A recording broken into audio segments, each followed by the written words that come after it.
और जो भी आपने कभी भी दान करना है अपने मन से कीजिए, किसी के कहे अनुसार मत कीजिए। बिल्कुल बिल्कुल। नहीं तो एकलव्य अपना अंगूठा गंवा चुके थे, हम्म। क्योंकि उन्होंने दान मांगने को कहा तो अंगूठा ही मांग लिया।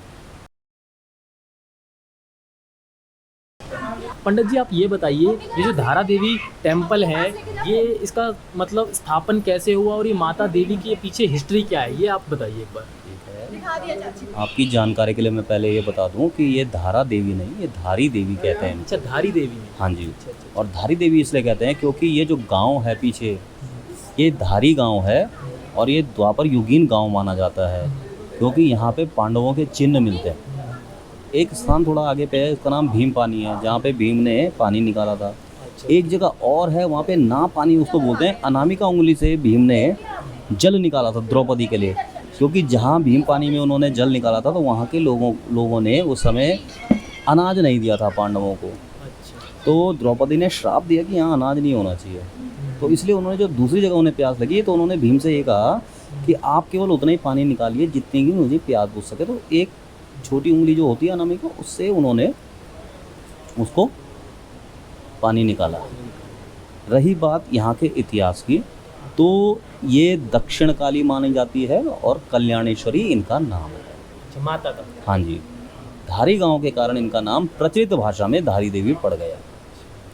2013 के बाद से ज़्यादा इनकी ख्याति फैली है, क्योंकि 2013 में ये जो डिस्ट्रक्शन हुआ था, जो फ्लड आया था, बाढ़ आई थी, ये डैम के कारण आई थी। डैम बन गया, उसके कारण ये पानी जल भराव हो गया, तो देवी को हमको यहाँ पे आनन फानन में इस स्थान पे लाके शिफ्ट करना पड़ा। और पंडित जी, मैंने जैसा सुना है कि मेरे को ऐसा बताया गया था कि ये जो धारी देवी हैं, हाँ। ये पानी में बहती हुई आई थी और इन्होंने किसी एक इंसान से मदद मांगी थी कि मेरे को यहाँ पर स्थापित कर दिया जाए, तो ऐसा कुछ मैंने खबर सुनी है। आप इसकी एक थोड़ा सा और उजागर कीजिए देखिए, इस बात को। ऐसा है, ये माता ऐसी है जिनका कोई लिखित रूप में इतिहास नहीं मौजूद है। अच्छा। तो जिसका लिखित रूप में इतिहास मौजूद नहीं रहता, उसको कथाओं के माध्यम से या लोक प्रचलित भाषाओं के माध्यम से कोई ना कोई किंवदंती या मान्यताओं के आधार पे इसको माना जाता है। आपने जो सुना वो कोई कहानी आपको सुनाई गई होगी, उसको पुजारी वर्ग इस चीज़ को नहीं मानता है। कोई मानता होगा वो अलग चीज़ है, लेकिन हमारी जो मान्यता है, ये मान्यता है कि माता अपने स्थान पे पहले से ही विराजमान थी। अच्छा, पहले से ही। ये नहीं पता है, इतिहास ही नहीं है ना, तो ये नहीं पता है कि कब स्थापना हुई, किसने स्थापना करी, किस मूर्तिकार के द्वारा इस माता की मूर्ति को बनाया गया है। पहले ज़माने में ऐसा होता था, जहाँ कहीं दुख तकलीफ या कोई ऐसे वो होता था, परेशानियाँ होती थी, तो एक शक्ति ऊर्जा को एकत्रित करने के लिए मंदिरों की स्थापना की जाती थी। ये मंदिर कोई कमाने के और ये इसके जरिए नहीं हुआ करते थे, ये ऊर्जा का संचार करते थे। आप लोग अपने दैनिक जीवन में जैसे थक के आते हो, तो आपको कोई ना कोई एक ऐसा स्थान चाहिए जहाँ पे आप लोग बैठ के अपने को शांत रख सकें, अपने मन को, चित्त को शांत रख सकें। तो मंदिर से अच्छा स्थान आपको, उपयुक्त स्थान कोई मिलता नहीं था, इसलिए मंदिरों की स्थापना होती थी। ये मंदिर कब स्थापित हुआ, कब किसने मूर्ति बनाई है, किस सन में रखी है, किस काल में रखी है, इसका कोई वर्णन लिखित रूप में नहीं है। और पंडित जी, मैंने ऐसा सुना है कि जैसे 2013 में जो आपदा आई थी केदारनाथ से जो आई थी, तो ऐसा कहा गया था कि ये जो धारी देवी, जो ये माता की मूर्ति है, इसकी जो पोजीशन है वो थोड़ी चेंज कर दी गई थी, इस वजह से ये जो आपदा आई, इसका कुछ ऐसा रिलेशन केदारनाथ से बनाया गया था। तो इसके अंदर कितनी सच्चाई है, ये आप एक बार बताइए। देखिए, सच्चाई तो देखो, केदारनाथ है ऊपर, हम बैठे हैं यहाँ पे। सन 2013 में 16 जून को, 15 जून को और 16 जून को जिस भांति ये बारिश हो रही है ना, 18 अक्टूबर की बारिश, लगातार बारिश थी, लगभग 34 घंटे की वो बारिश थी। उससे भी ऊपर हो सकते हैं, लेकिन मुझे जहाँ तक अंदाज़ा है इतना उसमें बारिश हो रही थी। और जैसे कि मैंने आपको पहले ही बताया कि ये स्थिति कभी उत्पन्न नहीं होती यदि यहाँ की सरकारें डैम बनाने का आदेश नहीं देते। राज्य के उत्थान के लिए, राष्ट्र के निर्माण के लिए, यदि अगर हम हैं तो चाहे कुछ भी है, देवी देवताओं को मानने वाले हैं चाहे कुछ भी हैं, लेकिन हैं तो हम राष्ट्र के ही। सबसे पहले हमारे लिए जगत जननी माँ तो है ही है, लेकिन सबसे पहले हमारे लिए हमारी जन्मभूमि हमारी भारत माता है। उसके उत्थान के लिए अगर कोई कार्य हो रहा है तो उसके लिए हमें भी थोड़ा बहुत उसमें थोड़ा अपना सहयोग देना पड़ता है। लेकिन इन सरकारों को भी देखना चाहिए ना कि भाई आप ये क्यों बनवा रहे हैं। आपके 10 किलोमीटर पीछे एक सिद्ध स्थान है जहाँ पर लाखों करोड़ों लोगों की मनोकामनाएं पूर्ण हुई थी, बावजूद उसके आपने जो है डैम बनाने की स्वीकृति दी। डैम बनना शुरू हुआ 2010 से, 2010 में इसका भूमि पूजन हुआ। उसके बाद से डैम बनने की कवायद शुरू हो गई। यहाँ पे गरीब जनता थी, कुछ पढ़े लिखे थे तो कुछ पढ़े लिखे नहीं थे। जब गरीब जनता को आप पैसा दोगे तो उसको क्या चाहिए। वक्त बदल रहा है, उनके पास पैसा भी आने लग गया। मेरे पास अगर 10 रुपये नहीं है और मुझे आप 10 लाख रुपए दे दोगे तो कैसा होगा। वैसे पंडित जी, आपको पता है कि 2013 के आसपास ये जो माता की मूर्ति है इसको हिलाया गया था, ऐसा कुछ आपको मैं कुछ पता है? उसी संदर्भ में आपके पास आ रहा हूँ कि 2010 से इसका काम शुरू हुआ। 2012 में ये स्थान निर्मित हुआ था। अच्छा। कंपनी का जो उस समय CEO था प्रसन्ना रेड्डी, हाँ। उनके द्वारा ये कहा गया था कि जब ये मंदिर जो बगल में आप देख रहे हैं बड़ा सा मंदिर है, अभी आप जाओगे उधर देखोगे मंदिर, उसी के नीचे लगभग 21 मीटर नीचे देवी का पुराना स्थान था, जो कि एक चट्टान पर था। अच्छा। वो चट्टान की आकृति कुछ शेर नुमा थी, जैसे बैठा हुआ शेर हो। उस स्थान पे माता विराजमान थी और उन्होंने जब पूरे साइड का पूरा काम कर दिया था तो बीच का जो स्थान था, अब उसमें जो है देवी का जब उच्चीकरण का आदेश आ गया तो क्या करना है। उसमें क्या हुआ, उसमें फिलिंग होनी थी, तो उतने समय के लिए मात्र देवी को यहाँ पर रखना था, इसलिए ये स्थान पहले ही निर्मित हो चुका था। अच्छा। लेकिन अब आप देखिए मानव अपने हित के लिए, अपने स्वार्थ के लिए इतना गिरा हुआ है। इन लोगों ने बारिश देखी, इन लोगों ने गेट बंद कर दिए। गेट बंद करने से जल भराव की स्थिति हो गई। जल भराव की स्थिति होने के कारण यहाँ पर जो भी आपदा आई उसमें वो मंदिर नष्ट हो गया। और 16 जून 2013 को शाम के 7 बजे के लगभग देवी की सारी प्रतिमाओं को, जितनी भी प्रतिमाएं आपको दिख रही हैं, ये सब के सबको यहाँ पर स्थापित किया गया। अगर इनको नहीं लाया जाता तो संभवतः ये बाढ़ में सब नष्ट हो जाते, सारी मूर्तियाँ नष्ट हो जाती। एक आप इसको केदारनाथ से जब जोड़ते हैं, अधिकतर पब्लिक ये जानती है कि भाई केदारनाथ की आपदा माँ के कारण आई है। हाँ, हमें भी माता यही के लग रहा है। कारण आपदा नहीं आती है। हाँ। माँ ममतामयी होती है, उसका काम क्षमा भाव होता है माता का। पिताजी आपको भले दंड दे दें, माता आपको हमेशा बचाती है। लेकिन शिव और काली स्वरूप जो है वो माँ पार्वती का ही रूप है। लेकिन जब अगर शक्ति के साथ छेड़छाड़ होगी, माँ पार्वती के साथ छेड़छाड़ होगी, तो शिव तो क्रोधित होंगे ही। हालांकि जो प्रत्यक्ष है हमारा, हमने तो बाढ़ में माता को यहाँ रखा है कि ताकि जो है इन प्रतिमाओं को कोई नुकसान ना हो। लेकिन अगर आध्यात्म रूप से आप देखेंगे तो कोई अगर किसी की अर्धांगिनी के साथ छेड़छाड़ करेगा तो क्या होगा, वो कुपित होंगे। तो वही हुआ, भोले शंकर अगर कुपित हुए हैं।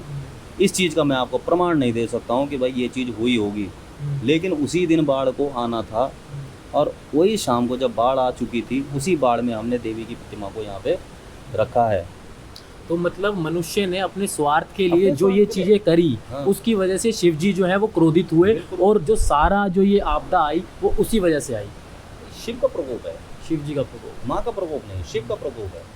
तो पंडित जी, आपका बहुत बहुत धन्यवाद। आपने हम सबको ऐसी इन्फॉर्मेशन दी। हमें इसका उतना ज्ञान नहीं था, बट आज ज्ञान हुआ कि जो माता देवी हैं ये काली माता का स्वरूप है, और जो केदारनाथ और इनका लिंक था वो भी सबको पता चला, और आपके द्वारा व्यूअर्स को भी सबको पता चल जाएगा कि माता की कितनी मान्यता है और इनका क्या केदारनाथ से लिंक मैं है। एक निवेदन आप सबसे करना चाहूँगा।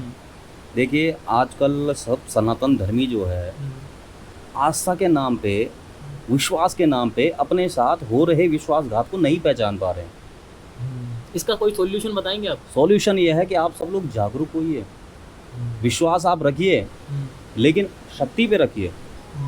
कोई प्रसाद बेचने वाला है, कोई पूजा करने वाला है, उसके ऊपर आप ज़्यादा वो ना करें। आपका आस्था माँ के प्रति होनी चाहिए और उसी माँ पे आस्था रखिए। जब हम अपने घर के लिए आलू प्याज भी जब देख के लेते हैं तो क्या हम प्रसाद देख के नहीं ले सकते? क्या हमारी नैतिक जवाबदारी नहीं बनती है कि हमारे जो माँ के पास जो हम चढ़ाने ले जा रहे हैं, क्या वो ठीक है? बिल्कुल सही। क्या उसकी कंडीशन सही है? जो आपकी पूजा अर्चना करा रहा है, कहीं वो आपको लूट तो नहीं रहा है कि कहीं आपसे, जैसे आपसे बोला जाएगा कि भाई इतने की पूजा कर दो, इतने का ये होता है, इतने का। कौन सी पूजा कितने की होती है?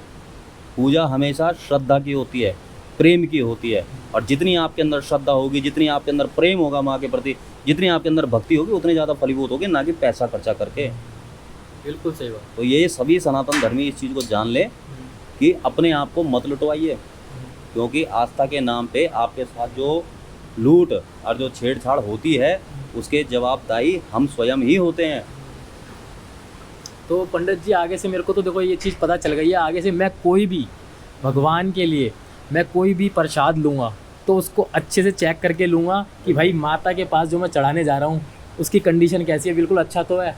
बिल्कुल बिल्कुल, आपको ये हमेशा देखना चाहिए। अलग अलग सामान ले लो, रोटी गोला दे दो, हाँ। नारियल दे दो, हाँ। चुन्नी ले लिया। कुछ आप देखो, कुछ भी चीज़ लीजिए, आप उसे एक बार देख तो लीजिए। हाँ। अब अभी आप प्रसाद लेके आए हाँ। और आप एक चुन्नी लेके आए, और जैसे ही मैं उस चुन्नी को उड़ाने के लिए देखा, मैंने देखा ये फटी हुई चुन्नी है, तो आपके मन के अंदर क्या बीतेगी कि मैं अपनी माँ के, जिस माँ को इतनी दूर से देखने के लिए आया हूँ, क्या मैं उसके लिए एक फटा हुआ वस्त्र ला पाया? और वो पैसा आपका कोई ऐसा पैसा नहीं है, जो पैसा आप मंदिरों में खर्चा करते हैं वो आपकी मेहनत का पैसा होता है, और अपने मेहनत के पैसे को जाया मत जाने दीजिए। इन चीज़ों का आप विशेषता ध्यान रखिए, यहीं नहीं कहीं भी, किसी भी जगह। और जो भी आपने कभी भी दान करना है अपने मन से कीजिए, किसी के कहे अनुसार मत कीजिए। बिल्कुल बिल्कुल। नहीं तो एकलव्य अपना अंगूठा गंवा चुके थे, क्योंकि उन्होंने दान मांगने को कहा तो अंगूठा ही मांग लिया, है ना। तो इसलिए दान अपने मन से कीजिए। आप लोगों के माध्यम से जितने भी आप लोग 3 3 6 2 8 लोग हैं, 9वां मैं हूँ, माँ के भी 9 रूप होते हैं। देखो, धारी देवी जो ये माता है, दक्षिण काली कल्याणेश्वरी, इस स्थान के अतिरिक्त इनका कोई मंदिर नहीं है, इनकी कोई ब्रांच नहीं है। मंदिरों की ब्रांचें नहीं होती। कई लोगों ने, मैंने सुना है कि कहीं देहरादून में मंदिर खुल गया, डोईवाला में मंदिर खुल गया, धारी देवी का मंदिर खुला हुआ है। तो ऐसी जगह जाने से आप लोग अपनी श्रद्धा का अपमान न होने दें। एक बात और है, धारी देवी की डोली चलाते हैं जो लोग, धारी देवी माता की कोई डोली नहीं होती है। पुजारी वर्ग, आद्यशक्ति माँ धारी पुजारी न्यास, धारी गांव, कलियासौड़ गांव, आज तक भी कोई डोली नहीं ले गया है। मात्र 2010 में कुंभ के स्नान के लिए माता की लकड़ी की डोली बना के उनके निशानों का स्नान कराया गया था, वो भी तत्कालीन सरकार के आग्रह पे। तो आप सब लोग इन डोली वालों से भी लुटने से बचें। धारी देवी की डोली अगर आपके पास कहीं से भी आती है तो भले ही आप माँ, देखो माँ का स्मरण करने के लिए ज़रूरी नहीं है, लोग सोचते हैं कि भाई माँ हमारे दरवाजे पे आ गई, ऐसे नहीं आती माँ आपके दरवाजे पे। आप ज़रा आंखें बंद करो, आपके दरवाजे पे नहीं, आपके दिल में आएगी, आपके मन में आएगी। तो ऐसी डोलियों का भी आप लोगों के माध्यम से मैं चाहता हूँ आप लोग भी ऐसी डोलियों का बहिष्कार किया कीजिए, क्योंकि धारी देवी, मैंने आपको बता दिया, धारी देवी माता की कोई डोली नहीं होती है। और इस चीज़ का अगर आपको तथ्य जानना है तो आप बुजुर्ग से बुजुर्ग, धारी, कलियासौड़ और जितना भी ये क्षेत्र है, बुजुर्ग से बुजुर्ग, जो सबसे बुजुर्ग हो, उस इंसान को पकड़ के पूछो कि क्या माँ धारी देवी की डोली जाती है। तो आप लोग भी ऐसी डोलियों का बहिष्कार किया कीजिए, क्योंकि ये चीज़ें जो होती हैं अच्छी नहीं होती हैं। हालांकि कई लोग बोलते हैं कि इसको हमारा उत्तराखंड की देव संस्कृति को हम बढ़ावा दे रहे हैं, हम ऐसा कर रहे हैं, वैसा कर रहे हैं। ऐसा कुछ नहीं होता है। ये एक चीज़ होती है कि माँ भगवती का नाम आज प्रचलन में है, तो उसका किसी न किसी तरह से उपयोग करके अपना उल्लू सीधा किया जाए, अपना फ़ायदा किया जाए। ये चीज़ें बहुत गलत हैं। 2 वर्षों की बात ही मैं देख रहा हूँ कि धारी देवी की डोली जा रही है और वो कभी कहीं जा रही है, कभी कहीं जा रही है। तो लोग हमसे आके पूछते हैं, पंडित जी बहुत बहुत धन्यवाद, आप डोली लेके आए। अरे हम लाए नहीं भैया, हमारी तो डोली नहीं होती कोई। ठीक है पंडित जी, धन्यवाद। बहुत बहुत धन्यवाद आपको।